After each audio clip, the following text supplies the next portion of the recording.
Alright, so ever since Stalker 2 released, I've been watching some benchmarks on YouTube, and most YouTubers test with a 7800X3D, right? And I've been testing with a 14700K CPU, and I noticed my performance was quite a bit higher than those that I saw on YouTube. So let's just go over the specs here quickly. So I've got a 14700KF that'll be featured on the left of the video, and then the 7800X3D will be featured on the right. And for both, I've got a Gigabyte motherboards, but the one is a gaming X motherboard for the Intel, and then I've got a Gigabyte Eagle for the 7800X3D, and both use the same RAM kit, except for the Ryzen CPU. I had to lower the clocks a little bit, and the CL latency I could set it to 30. So for the Intel CPU, I've got 6400 megatransfers per second CL32 memory, and for the Ryzen CPU, I've got 6000 megatransfers per second CL30 memory, because it just wouldn't want to boot with 6400 megatransfers per second. Now, I did make a small mistake in my overlay with the 7800X3D.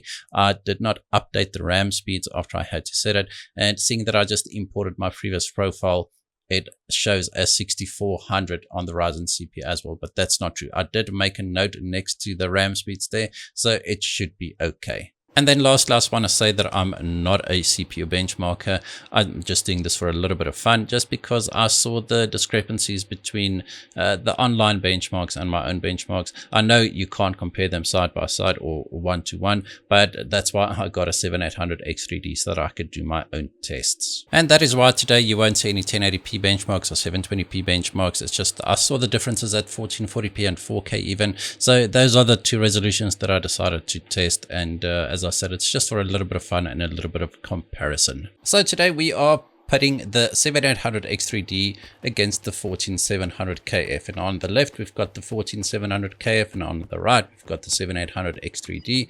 And at the start of this run in town, the 14700KF pulls ahead slightly, but we're at 4K on the Epic preset. I showed you all the settings there, no DLSS, no frame generation, no nothing.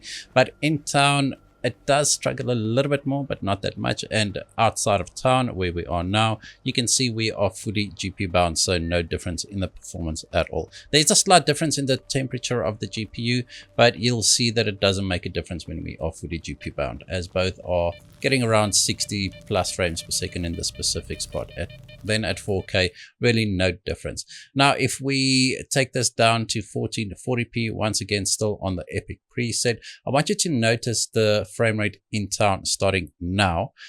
Actually now. So you'll see that the 7800X3D drops to 49 frames per second, whereas the 14700KF never drops below 60 frames per second in this specific spot. But once again, when we go outside of town here, you'll see that they basically normalize, and we get more or less the same frame rate as we become less CPU bound, and performance is pretty much the same, right? So if we leave this running longer, the lows and the averages would also normalize to pretty much the same. But once we become GPU bound, there really is no difference whatsoever between the two CPUs, which makes 100% sense, right? But when it is very CPU limited, the 7800X3D does fall slightly behind the 14700KF, albeit at a much lower power draw, right? So now I do have DLSS quality enabled, no frame generation, so just a little bit more CPU bound, still at 1440p. And once again, the 14700KF pulls ahead quite a bit. I want you to notice the frame rate once we actually leave town. You just look at the average frame rate when we leave town. We are seeing 84 frames per second on the left and 72 through 73 frames per second on the right. So around an 11 frames per second difference by the time we leave the town. Now, this is 100% repeatable, maybe down to 1 or 2 frames per second, but on average, I saw the 14700KF be around 10 frames per second faster than the 7800X3D in this specific run of mine, even if I do it 3, 4, 5, 6 times. Right, so this just means that the game does not fully capitalize on the 3D V cache, because as you can see, when we do become GPU bound, once again in the wilds, the frame rate is pretty much the same. So now I just want to see if we enable DLSS 3 frame generation here alongside DLSS quality, still at 1440p obviously. Just want to see if frame generation helps us overcome that CPU bottleneck in town. And I mean, obviously the frame rate is quite a bit higher, but On the 14700KF, I can actually lock the frame rate to 120 frames per second, whereas on the 7800X3D it does drop below 120 frames per second in town. And when we leave town here, there's around a 20 frames per second difference as well between the two. Now, once again, the moment we leave town, the performance between the two normalizes as we become a little bit more GPU bound, and frame generation can stretch its legs a little bit, and you can see that our frame rate is more or less the same between the two. Right now, I'm not a CPU benchmark guy. I just noticed that the discrepancies between my performance and what I usually saw on YouTube. And as I said, most YouTubers that I've seen actually use the 7800X3D alongside a 49 or whichever GPU they use.